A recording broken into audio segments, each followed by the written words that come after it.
Zona Cero.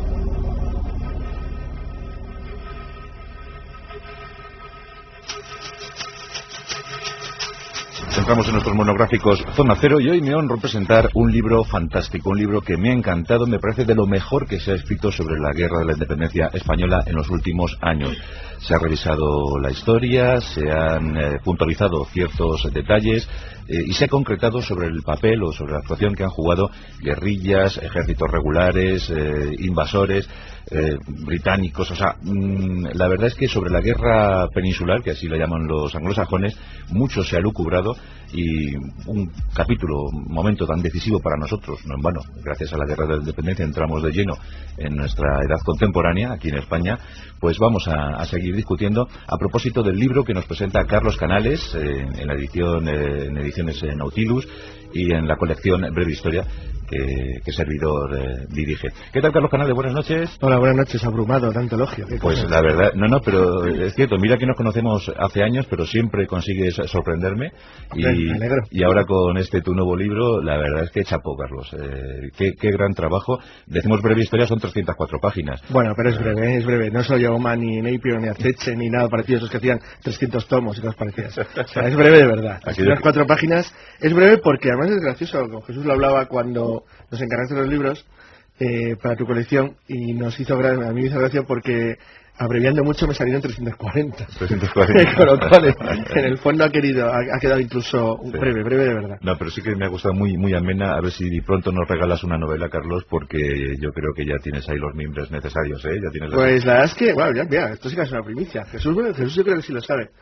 Me la han encargado ya, llevan presionando, que se dice desde hace tiempo. Sí, pero contigo es imposible. No, me he decidido, lo que pasa es que tiene sus pasos, entonces tengo mis compromisos también. Ahora tiene que salir el libro de la Primera Guerra Carlista, que está acabado, estoy corrigiéndolo, que es un libro eterno, porque no se acaba nunca, y el libro de viajes sobre mi viaje a Languedoc, sí.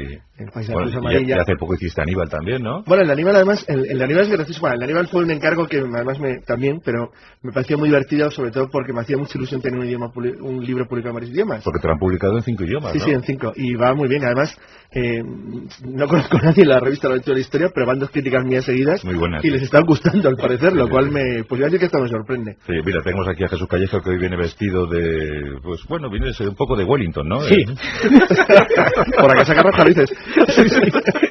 Y la mía de altiva. ¿Qué vas a decir? De usar, pero sí, de Wellington, me viene bien. Sí. Es de Wellington, o sea, con mi sombrerito, sí. Y la verdad es que este Carlos siempre sorprende, ¿eh? Siempre sorprende. La verdad es que debería ser alemán, porque los alemanes tienen esa cualidad de hacer grandes obras, ¿no?, en el menor espacio posible, es decir, en 500, en 1000 páginas, una cosa así. Eso es Bruno, el de 1000, ¿eh? Eso y además siempre los tratados alemanes siempre es breve historia de algo, ¿no? Y siempre, pues claro, 14 tomos. Por la cantidad de información que tienen, pues es imposible, ¿no?, resumirlo. Yo creo que este libro forma parte además de esa personalidad de Carlos Canales, de esa incontinencia verbal que tiene y también en la incontinencia en escritura.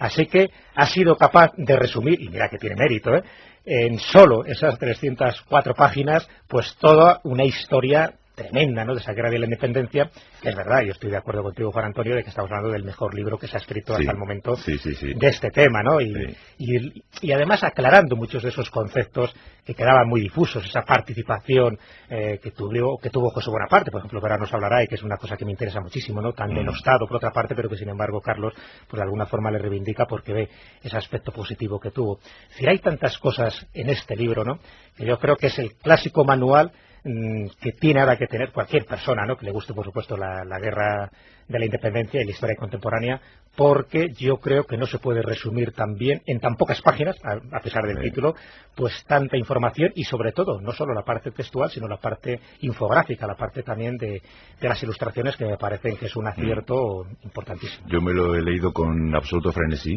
me ha encantado. El mayor elogio que se me ocurre para este libro es que me hubiese gustado escribirlo a mí. O sea, me hubiese gustado escribirlo a mí. El mayor elogio. Sí. Bueno, Carlos, la guerra de la independencia española, ¿pero realmente se ha escrito todo? No, y además estamos a punto de una gran revisión, porque nos acercamos al bicentenario con los actos ya preparados para el año 2008, y aunque los españoles somos siempre una gente un poco, iba a decir, patética para estas cosas, pero bueno, afortunadamente también hay ingleses, portugueses y franceses por el mundo, Y nosotros mismos, cuando digo nosotros mismos, somos españoles ahora mismo los que de verdad es la nación en la que yo creo sinceramente que hay de verdad una investigación profunda que pretende además revisar conceptos fundamentales de la independencia de todo tipo, desde conceptos políticos o sociológicos hasta los puramente militares.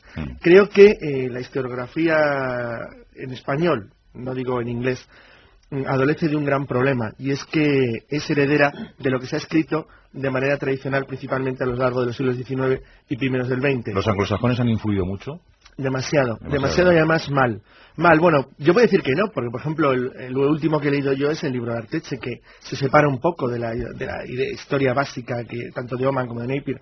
Pero sin embargo lo que sí es cierto es que incluso las modernas monografías de divulgación, o sea, no tan breves como la mía, pero sí algo más amplias como la de Esdale o la de Engage, pues no ofrecen una visión nueva de las cosas.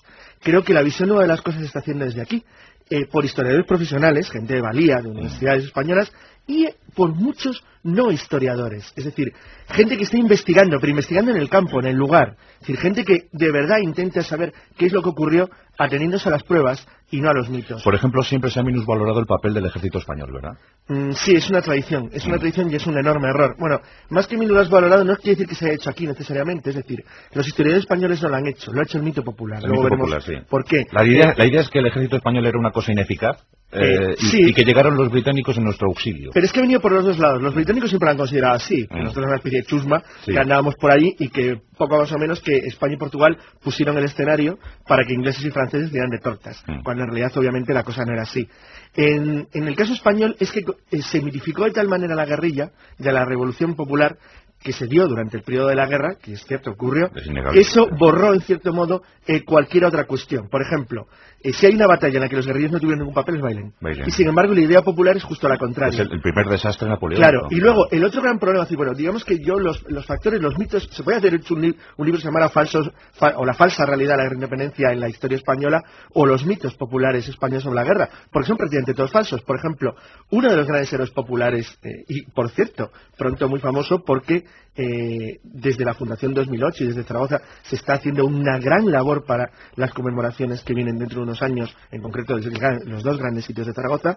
Pues bueno, uno de los mayores desastres de la guerra española de independencia es un tipo como Palafox, un cortesano intrigante, un militar inútil, un incompetente que metió a otros ejércitos a la ciudad, dejó que la machacaran en medio de un régimen de terror y mató a más de la mitad de la población. Bueno, un verdadero incompetente que destrozó cualquier posibilidad española de resistencia en el Bajo y Alto Aragón. Por lo que tuvimos que ensalzar la anécdota de Agustina, ¿no? Claro, y sin embargo se ha convertido en un mito popular porque sí es cierto que el hecho de Zaragoza en sí mismo sí alentó la resistencia popular. O sea, una cosa no quita lo otro. Entonces yo creo que esa combinación de factores, es decir, que lo que es un mito también es cierto que en parte ayudó. Es decir, cuando he dicho que se ha minusvalorado siempre el papel del ejército español, eso no quiere decir que las guerrillas no hicieran nada. Eso quiere decir simplemente lo que he dicho, es decir, que se ha minusvalorado el papel del ejército español. A veces da la sensación de que el ejército español estaba solo para que los franceses le atizaran una paliza, cosa que ocurría cada cierto tiempo. Pero la principal virtud de ese ejército es que nunca se ha rendido. Eso, la principal virtud es que le seguían pateando, pero seguían pateándole. Es decir, no dejaron de patearle hasta el final, una y otra vez. Bueno, de hecho, el gran mérito del ejército español es que se dejaba patear. Es decir, que por lo menos los ingleses tenían tiempo para moverse, o los portugueses, en tanto que a los españoles les pateaban. Pero en tanto que los ejércitos españoles siguieron vivos, Francia necesariamente tenía que destinar unidades de movimiento a impedir sus concentraciones. Eso les evitaba siempre y les impidió durante toda la guerra el concentrarse para lo que tenían que haber hecho, que era dar dos tortas a los ingleses y echarlos al agua. Aquí nos pateaban, pero aquí no tuvimos ningún Ulm ni ningún Jena. Exacto. Claro. Eso hay una frase que yo pongo en el libro, no es mía, es de un francés, de Georges Roux, que dijo de una manera para mí muy clarificadora que después del gran desastre de la gran ofensiva francesa de 1809, y sobre todo principalmente a raíz de la gran derrota de Ocaña, que es la mayor derrota militar de la historia española, pues se le planteaba a España una situación muy complicada. Los ingleses no ayudaban. De hecho, otro de los grandes mitos es que realmente entre la intervención de Sir John Moore y la primera gran ofensiva de Wellington, la participación inglesa es esporádica. Ellos defienden sus intereses, lo hacen a su manera, y el ayudar a la causa española es una cosa que les viene bien, pero nada más. Sin embargo, es cierto que George Roux destaca una cosa que para mí es fundamental. Cuando dice que todos los países de Europa, los grandes ejércitos europeos, como el prusiano o el austriaco, se habían enfrentado a una situación semejante y habían recibido una paliza monstruosa, pero con una diferencia: España no había perdido ni su independencia ni como dice George Bush, su honor. Es decir, lo mantuvo siempre, es decir, nunca se rindió como nación. Y eso es muy importante en un tipo de guerra como la que se planteaba, que era realmente novedosa dentro del escenario mundial. Hay que tener en cuenta que a una nación como Prusia, Francia la destroza en 42 días. Eso es. En 42 días. Rindiéndose enormes masas de ejércitos. Nada, ejércitos completos. Sin pegar un tiro. Sin pegar un tiro. Realmente desesperados, es decir, ante la velocidad y la capacidad estratégica de Napoleón. Sí. Cuando Napoleón personalmente dirige la destrucción del dispositivo defensivo español, que es un gigantesco arco colocado entre las provincias vascas y Zaragoza, y lo destroza en 4 batallas paralelas, es decir, que se hacen prácticamente al mismo tiempo con sus cuerpos de ejército de manera coordinada. La verdad es que cualquiera que lo viera, si yo soy un extraterrestre y lo ves desde fuera y dices, joder, qué paliza, qué tunda les están dando estos. Sí. Sin embargo, daba igual, era una especie como de masoquismo que te impedía, que era como si disfrutaran, pero realmente no era así. Es decir, es que en realidad nunca se rendían. Es curioso que después incluso de desastres como Ocaña, a los pocos días, los restos harapientos y desarrapados del ejército estaban ya cuidando los pasos de Despeñaperros. Carlos, a la causa de Ocaña, que tanto el general Cuesta como Arenzaga y tal eran clásicos por su incompetencia, es decir, el general Cuesta no ganó ni una batalla. Bueno, Cuesta no era tan malo como los ingleses han dicho, Arenzaga no era muy listo. Arenzaga le pegó una paliza, unas palizas tremendas. No, hombre, Cuesta es cierto que perdió la mayor parte de las grandes batallas que libró. Sí, pero era perseverante el hombre. Pero era perseverante, es cierto que mal estratega, porque se colocaba delante de los puentes. Es que no sé qué es el mito un poco. Pero no, es que, por ejemplo, mira, el mito de Talavera. Pero Cuesta era animoso. Sí, bueno, por poner un mito, un ejemplo de cómo se ha dirigido la historia. Sí. Hay una leyenda, porque es una leyenda. Hay 2 leyendas en la batalla de Talavera, la primera gran batalla que libran conjuntamente los ejércitos británico y español de manera unida. Bueno, pues hay una leyenda, hay 2 leyendas. Hay una leyenda sostenida una y otra vez por historiadores ingleses, pero cuando digo sostenida una y otra vez, hasta hace unos días, que sigue diciendo que hubo unidades españolas que se desbarataron al oír el ruido de sus propios disparos. Real, ¿eh? Eso lo han contado los ingleses. Eso lo cuentan una y otra vez. Y exactamente igual cuentan que hubo un desastre, una carga de caballería británica porque sus caballos cayeron en una zanja. Bueno, ni hubo disparos que asustaban a los españoles, ni ha habido jamás una zanja. Entonces, pero está absolutamente demostrado. Bueno, pues eso no aparece en ninguna historia que no es española. Y en las españolas, solo en las publicaciones de los que han investigado sobre ello, como Sañudo, como gente que se ha molestado en ir al lugar e investigar qué ha ocurrido allí, si alguna vez había una zanja y dónde, y que demuestran que todos esos hechos son falsos y que no existieron jamás. Cuesta no sería mi general favorito si tuviera que analizar generales, desde luego, pero no era tan malo como los ingleses dicen. Otro asunto, ya entrando en pormenores de hombre, Medellín casi gana, casi. Y batallas. ¿Qué hay de cierto en la ruptura de cuadros defensivos? El de García Hernández, probablemente, es el único, bueno, es un hecho real. O sea, ¿está constatado que la caballería francesa rompió un cuadro? Sí, efectivamente. Bueno, se rompió un cuadro en García Hernández más que la caballería francesa, bueno, es que fue un caballo que cayó sobre el cuadro. ¿En Vitoria? Sí, pero en Vitoria era por otro motivo. O sea, cuadros se rompieron muchos durante la Gran Independencia, principalmente a la infantería española, que era muy inexperta. Entonces, si tú no formas... Por eso, una de las razones por las cuales yo dedico un capítulo entero a táctica y armamento, algo que aparentemente no es usual en las obras de este tipo, es porque yo necesitaba que la gente entendiera que era una batalla napoleónica. Es decir, el cine las ha representado tan mal, o sea, es tal fantasía la que se ha creado sobre ello, que es muy difícil intentar explicarle a alguien que las cosas realmente no son como las hace Hollywood. Por de pronto, una batalla napoleónica ha dado un miedo, iba a decir la palabra exacta, que te cagas. Es decir, el estrés de un combate a 20, 30 pasos de distancia es algo aterrador. Iban en líneas paralelas donde los soldados apenas podían moverse, porque el objetivo consistía en concentrar una enorme cantidad de disparos sobre un frente corto, dado que las armas eran de animalisa en general y no tenían precisión. Eso hacía que los movimientos de los reclutas... Vamos a explicar que los fusiles de entonces no estaban estriados. Exacto, no tenían estrías, con lo cual la bala era errática. Exacto, la bala llevaba un punto errático en el vuelo, con lo cual a partir de una corta distancia eran muy ineficaces. Solo tenían una puntería de un 5%. Exacto, entonces lo que se intentaba era juntar a los tiradores para lanzar una descarga enorme de balas contra una zona y acribillarla. Decía Federico el Grande que una batalla de la época se tenía que librar con una descarga a 20 pasos, otra una descarga a 10 y una bayoneta de 2 palmos a la barriga. Bueno, pues eso dicho así suena como lo he dicho, rápido, pero es que era así de rápido. Pero en 1810 o 1812 era así. No, pero es que era así de rápido. Es decir, es que yo he visto en recreaciones históricas moverse a líneas completas a columnas de reenactos y moverse 100 metros en segundos. Es decir, es que realmente si tú no estabas muy entrenado y no estabas muy consciente de lo que tenías que hacer, Sí, lo más probable era que te mataran. Esto se expresó con claridad en Austerlitz, por ejemplo. Claro, pero es que cuando te mataban eran las retiradas. Si en las batallas de la antigüedad, normalmente, cuando se hacían al arma blanca, hablo de Roma, Grecia, sí. lo usual era un 5% de bajas por batalla. Es decir, el número de bajas era muy pequeño, que nadie se crea gladiator. Una batalla no era así. Pero los rusos en Austerlitz mueren en la retirada. Exacto. Pero, sin embargo, en las batallas napoleónicas, el ratio de muertos por batalla en algunas alcanzó el 30-40%. Sí. Es decir, estamos hablando ya de niveles del Somme o de Verdún. Sí. ¿Por qué esos niveles tan altos? Bueno, pues porque, entre otras cosas, la táctica exigía que para tú poder vencer tienes que ser enormemente disciplinado, con lo cual exigía que no te pudieras en cierto modo mover más que de una manera muy mecánica. Esa mecánica era esencial para tú conseguir una ligera ventaja frente al contrario y perdía por una manera el que se desmoronaba, porque las bajas se te producían en la retirada. Como España durante toda la guerra adoleció de una falta crónica y sistemática de caballería, no tenía por una manera ni ojos ni oídos su ejército. Entonces, esas dos desventajas unidas a una infantería muy mal preparada, que apenas sabía hacer 4 maniobras rudimentarias, provocaba auténticas hecatombes, que es lo que ocurre, por ejemplo, en la gigantesca y sobrecogedora persecución que hace la caballería francesa después de Ocaña o en Medellín. ¿Qué tipo de tropa francesa luchó en España? Toda. ¿Eran buenos? ¿Era la florinata, como se dijo? Hubo periodos. Vamos a ver, sí y no. Desde luego cuando vino Napoleón, sí, por supuesto. Vine con los cuerpos de ejército principales de la Guardia Imperial. Hubo un poco de todo. Al principio no. Al principio Napoleón no pensaba que iba a librar una guerra en España. Venía de excursión. No, pensaba que los españoles iban a pasar lo mismo que había pasado. Bueno, ni siquiera pensó que hubiera una guerra. Pensó que directamente cambiaba el gobierno, a la banda esa que nos gobernaba, que era una auténtica banda, se los quitaba de encima y que esto se ocupaba con un tiro al aire y punto. La verdad es que Napoleón nunca entendió la naturaleza de la guerra que se libraba en España, ni cuando estuvo ni después. No lo entendió jamás. Al principio es verdad, eran básicamente unidades provisionales, formadas por amalgamas de regimientos distintos. Un mameluco por aquí. Sí, la calidad, digamos, que en principio, pues es verdad que la primera campaña no era muy buena. Sin embargo, la cosa fue mejorando a lo largo de la guerra y, por ejemplo, para mí, y esto es una opinión personal, el ejército, por ejemplo, que tenía el mariscal Marmont en los Arapiles, era infinitamente mejor que la horda esa extraña que lleva Napoleón a Rusia, a Bigarrada y por los países de Europa. O sea, es decir, al final de la guerra, el ejército francés era francamente bueno.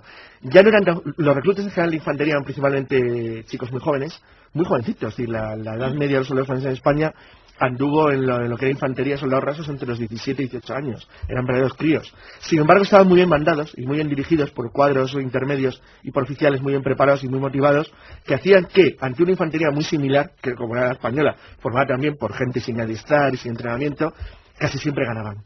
Casi siempre ganaban porque, por decir una manera, los que los mandaban sabían lo que hacían muy bien. Mejor material. No, el material siempre fue mejor, pero ahí es cierto que los ingleses sí hicieron un notable apoyo.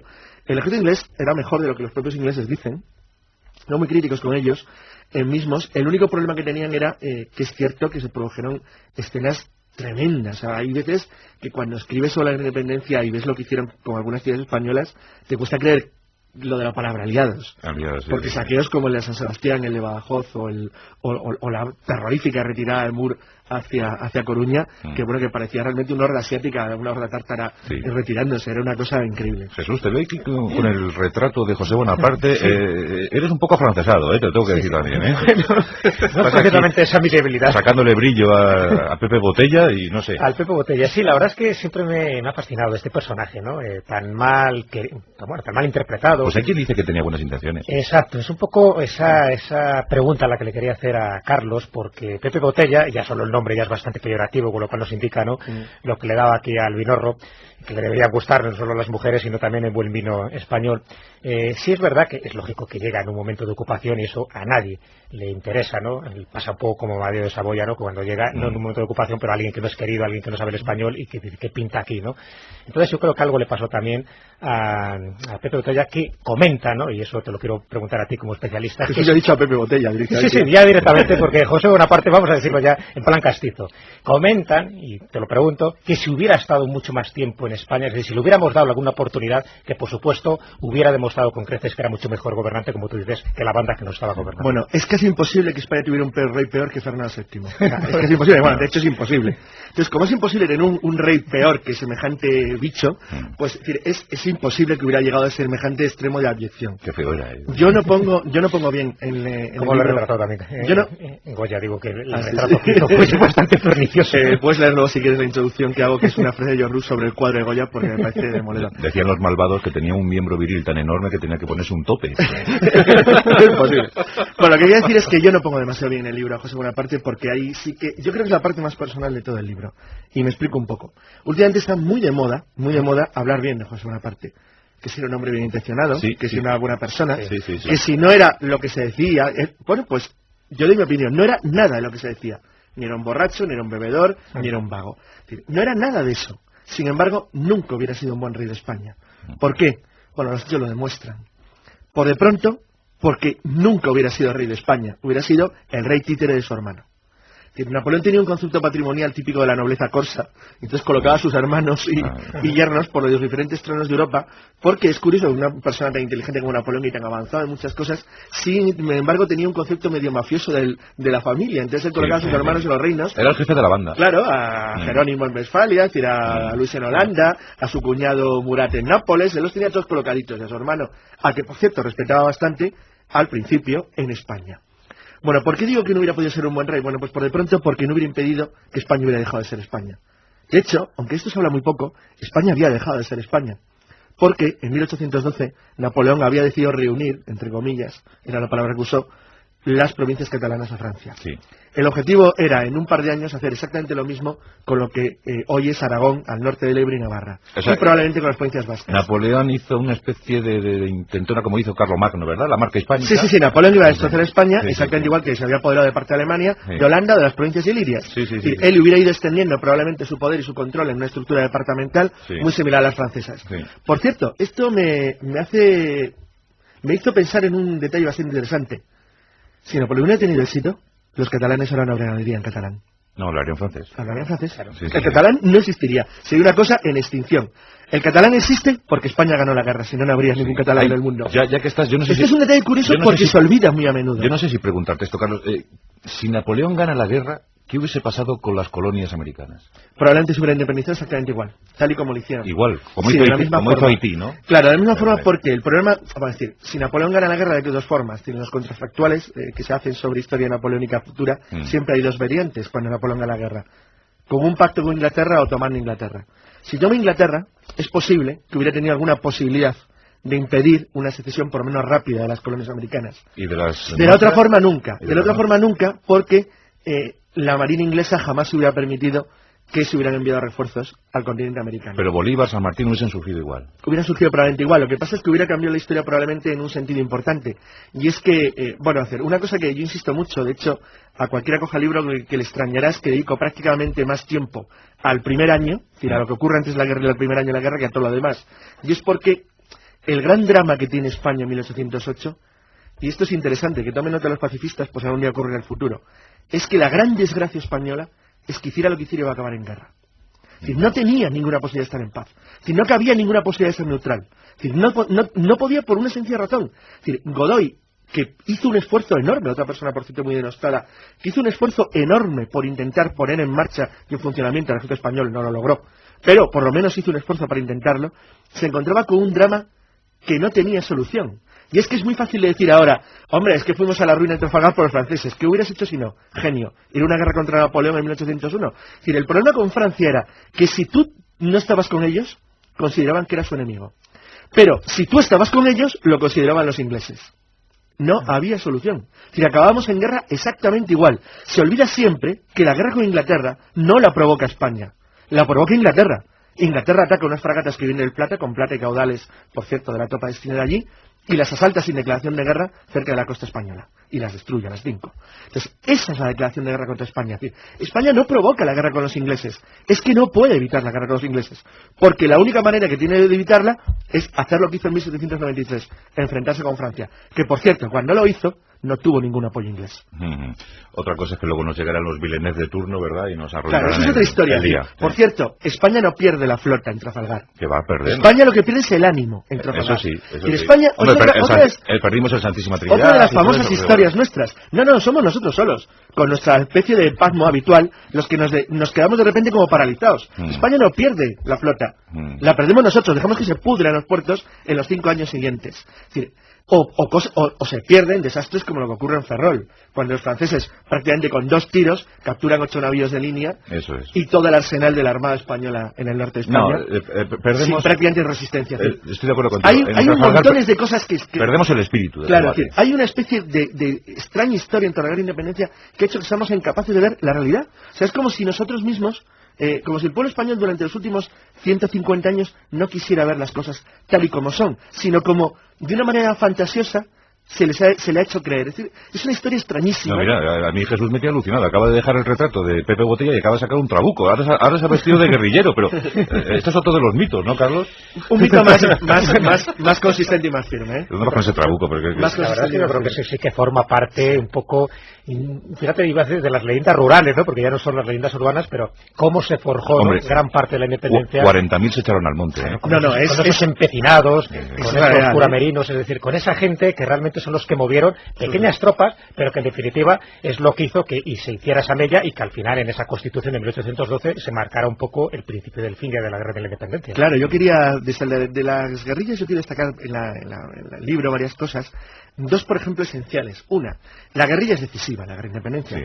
Pero la guerrilla es decisiva como una de las 4 patas de la silla. Eso de 2 bajas aquí, 15 allá, claro, 20 acá. Sí, no, yo nunca he creído los datos que cito, por cierto, a las autores y las fuentes de los 100 muertos día, pero como si hubieran sido 50, era una barbaridad. Es decir, la guerrilla condiciona la lucha, la forma en la que los franceses combaten, porque nunca les hace sentirse seguros. Es decir, eso es importante porque es la primera revuelta popular en sentido moderno que conoce el mundo. Eso es verdad, es decir, no es la primera. De hecho, la guerrilla, por ejemplo, española tiene pues muchos paralelismos con la guerra de la Vendée en Francia de finales del 18. Sin embargo, la guerrilla española es la primera que plantea, las primeras incluso se intenta reglamentar el corso terrestre que intentan organizar. Es decir, hay una especie de intento de demostrar que es una guerra de defensa popular con todas las de la ley. Luego sí es cierto que señalo varias cosas curiosas. Por ejemplo, en contra de los mitos, ahí influye la tele, Curro Jiménez, en Andalucía fue el más fuerte la contraguerrilla josefina que las guerrillas patriotas, por ejemplo, donde tuvo un éxito muy notable la guerrilla, sorprendentemente era cerca de Francia. La guerrilla de Mina, en Navarra, llega a enfrentarse en 1813 a las tropas francesas en combates en línea. O sea, lo cual había que echarle valor y energía, eso no era fácil. Sí. Luego, cuando digo lo de las 4 patas del banco, es que es esencial. Es decir, la guerra de independencia, quieran o no los historiadores ingleses, necesitaba de las 4 patas de la silla. Los portugueses, sin los cuales Wellington no era nada, los ingleses, sin los cuales los portugueses y los españoles no eran nada, el ejército español, sin lo cual ninguno de los 2 anteriores era nada, porque era el que les alejaba la masa francesa, y los guerrilleros, que eran los que facilitaban información a los otros 3 y los que mantenían todo en verdadera ebullición. Los 4 eran esenciales. Nunca hubieran ganado los aliados la guerra si una de las 4 patas hubiera fallado. ¿Quién fue el mejor jefe guerrillero, en tu opinión? Para mí, Julián Sánchez del Charro, con mucha diferencia. Un genio absoluto de la guerra moderna. De hecho, Wellington le llegó a tener un aprecio enorme, tanto que los lanceros de Castilla, su primer regimiento, sus 2 primeros regimientos, se integraron en la división del general Carlos de España y combatieron hasta el final junto con los ingleses. Porque Wellington le pidió expresamente a la regencia que le dejaran que los lanceros de Julián Sánchez, que es la mejor fuerza guerrillera que hubo en España con mucha diferencia, combatieran a su lado siempre. Luego, cuando le hacen coronel del regimiento de Húsares de Burgos, él acaba la guerra siempre muy cerca de los británicos, porque se había acostumbrado, es decir, él era los oídos de Wellington, era el que le da la información vital, por ejemplo, antes de la batalla de Arpiles, el que hace un papel formidable durante la defensa de Ciudad Rodrigo. Una magnífica tropa auxiliar. Para mí era el mejor, para mí Julián Sánchez fue muy bueno. De todas maneras, hay algunos muy notables, hombre, aparte del empecinado, que fue el dueño y señor del centro de la zona de Guadalajara, pero lo que pasa es que tuvo menos importancia en el desarrollo táctico definitivo de la guerra, estratégico, porque operaba en zonas donde digamos que la decisión no era tan importante. Y luego, por supuesto, fue un auténtico gran jefe guerrillero, Mina, porque llegó a crear un verdadero ejército. El proceso de militarización de las guerrillas es el clásico que se ha llevado en todas las guerras irregulares. Es que, como bien dice Clausewitz, una guerrilla nunca gana una guerra. Una guerrilla necesita de algo que le dé apoyo y soporte. Ese apoyo y soporte, el material básicamente era británico, o sea, el capturar a los franceses, y quien les facilitaba cuadros, técnicas, entrenamiento, mejoras, obviamente fue el ejército. Luego el ejército poco a poco fue absorbiendo las guerrillas, hasta el extremo que al acabar la guerra, las guerrillas eran una parte esencial del nuevo o del último ejército español. ¿Tu batalla más estudiada de este conflicto? A mí me ha interesado siempre mucho, personalmente. A mí especialmente siempre me ha gustado muchísimo la Albuera. La Albuera es una carnicería que no se tenía que haber dado, o sea, no tenía que haber sido como fue. Es una batalla en la que se equivocan los dos bandos. Beresford porque cree que no tiene más remedio cuando sí que lo tenía, podría haberla evitado. Y Soult porque piensa que el ejército de castaños no se ha unido a los británicos y por lo tanto Beresford tiene una tropa casi 20.000 efectivos menos de lo que en realidad tenía. Entonces los dos bandos libran una batalla innecesaria en la cual se masacran de una manera espantosa y porque tiene algunas de las acciones más legendarias y famosas de la guerra y algunas que a mí siempre me han impresionado mucho, como la carga que hacen el segundo húsares francés y los lanceros polacos en la región del Vístula contra los ingleses, el famoso Die Hard, que es el nombre en inglés de la película La jungla de cristal, de la primera, que es todo un mito entre la historiografía inglesa. Bueno, pues nos ha encantado tu libro, Carlos. Jesús. Qué delicia, la verdad es que además escuchándole, en fin, para mí esto es fenomenal porque es el monográfico donde menos he hablado y he disfrutado un montón porque es verdad, es como una especie de libro oral, una lección magistral. Desde luego, si teníamos dudas, yo creo que ha demostrado. Quería acabar con una cosa, ya que lo has citado, Juan, porque a mí siempre me ha gustado mucho. Es una inscripción que ponga a todo el mundo en la mente el cuadro de la familia Carlos IV, que es una inscripción que hace el historiador francés Georges Roux. Dice: los descendientes de Luis XIV, los Borbones que reinan en España, son unos degenerados. Basta con ver el Museo del Prado de Madrid, el famoso cuadro de Goya que representa a la familia, una galería de monstruos. La pintura es tan cruel que parece una caricatura. Sin embargo, los personajes se encontraron tan parecidos que felicitaron y honraron al artista. En el centro del grupo, el rey Carlos IV sonríe con una inexplicable estupidez.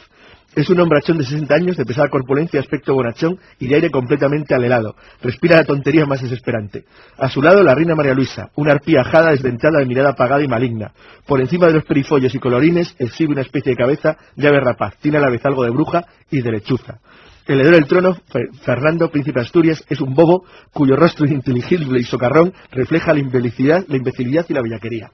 Esa gente nos gobernaba cuando nos enfrentamos a la peor crisis de nuestra historia. Este estaba a favor, ¿eh? Se nota. Bueno, pues aquí lo tenéis, en la colección Breve Historia, de Ediciones Nautilus, esta breve historia de la Guerra de la Independencia, 304 páginas. Carlos Canales nos ha vuelto a maravillar. Gracias, Carlos. De nada. Gracias, Jesús. De nada. ¿Dónde vas con ese trabuco, hombre? No lo dispares, hombre, que no lo vas a dar a nadie con... Que sí, espera. ¿A quién se le ocurre? Que vayan alambres y cristales. ¿A quién se le ocurre meter un salchichón dentro del trabuco, hombre?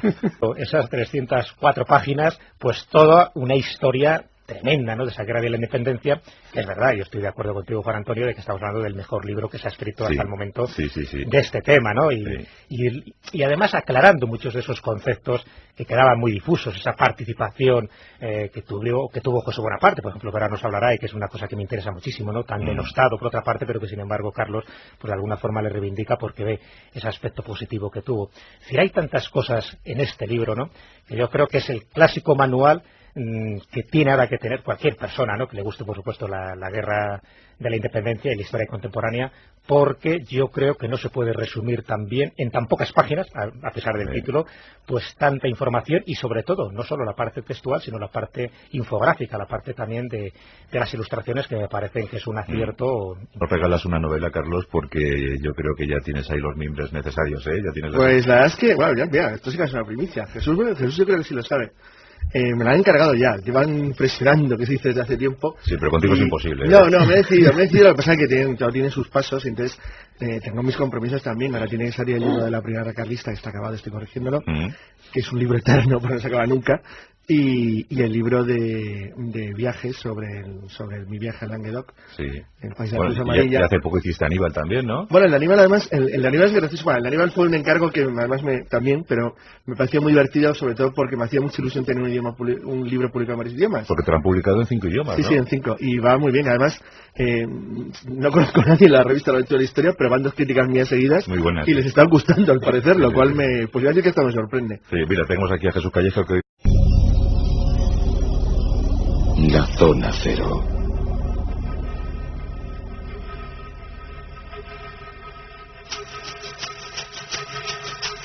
Entramos en nuestros monográficos Zona Cero y hoy me honro presentar un libro fantástico, un libro que me ha encantado, me parece de lo mejor que se ha escrito sobre la guerra de la independencia española en los últimos años. Se ha revisado la historia, se han puntualizado ciertos detalles y se ha concretado sobre el papel o sobre la actuación que han jugado guerrillas, ejércitos regulares, invasores, británicos. O sea, la verdad es que sobre la guerra peninsular, que así la llaman los anglosajones, mucho se ha lucubrado y un capítulo, un momento tan decisivo para nosotros, no en vano. Gracias a la Guerra de la Independencia entramos de lleno en nuestra edad contemporánea aquí en España. Pues vamos a seguir discutiendo a propósito del libro que nos presenta Carlos Canales en la edición, en ediciones Nautilus, y en la colección Breve Historia que servidor dirige. ¿Qué tal, Carlos Canales? Buenas noches. Hola, buenas noches. Abrumado, tanto elogio. Pues la verdad, pero es cierto, mira que nos conocemos hace años, pero siempre consigues sorprenderme, y ahora con tu nuevo libro, la verdad es que chapó, Carlos. Qué gran trabajo. Decimos Breve Historia, son 304 páginas. Bueno, pero es breve. No soy Yeoman, ni Napier, ni Aceche, ni nada parecido, esos que hacían 300 tomos y cosas parecidas. O sea, es breve de verdad. Las 4 páginas es breve porque además es gracioso. Con Jesús lo hablaba cuando nos encargaste los libros para tu colección, y a mí me hizo gracia porque abreviando mucho me salieron 340. 340. Con lo cual, en el fondo ha quedado incluso breve de verdad. No, pero sí que me ha gustado, muy amena. A ver si pronto no viene vestido de... Pues bueno, viene un poco de Wellington, ¿no? Sí. Por acá sacar roja, dices. Sí. Y lo mío de altiva. ¿Qué vas a decir? De usar, pero sí, de Wellington, me viene bien. Eso sí. Es de Wellington. O sea, con mi sombrerito, sí. Y la verdad es que Carlos siempre sorprende, ¿eh? Siempre sorprende. La verdad es que debería ser alemán, porque los alemanes tienen esa cualidad de hacer grandes obras, ¿no?, en el menor espacio posible, es decir, en 500, en 1000 páginas, una cosa así. Eso es Bruno, el de 1000, ¿eh? Eso es. Y además siempre los tratados alemanes siempre es breve historia de algo, ¿no? Y siempre, pues claro, 14 tomos. Por la cantidad de información que tienen, pues es imposible, ¿no?, resumirlo. Yo creo que este libro forma parte además de esa personalidad de Carlos Canales, de esa incontinencia verbal que tiene, y también en la incontinencia en escritura. Así que ha sido capaz de resumir, y mira que tiene mérito, en solo